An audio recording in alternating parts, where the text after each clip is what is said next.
স্বামী যে কি জিনিস এটা বুঝবেন ওই সময় যে সময় আপনার ডিভোর্স হয়ে যাবে।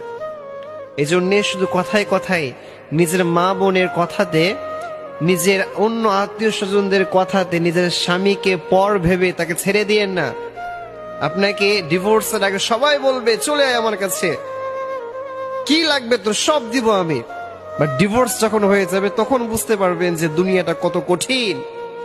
একটা মেয়ের সবচাইতে অসহায় সে সময় যে সময় সবাই তার পাশে থাকলেও তার হাজবেন্ড তার পাশে থাকে না।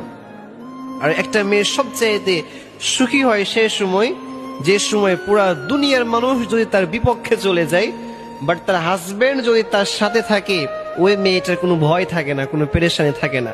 এজন্য হাজবেন্ড স্বামী এটা হচ্ছে পটবৃক্ষের মতো, যারা স্বামী নাই সে জানে স্বামী কি জিনিস।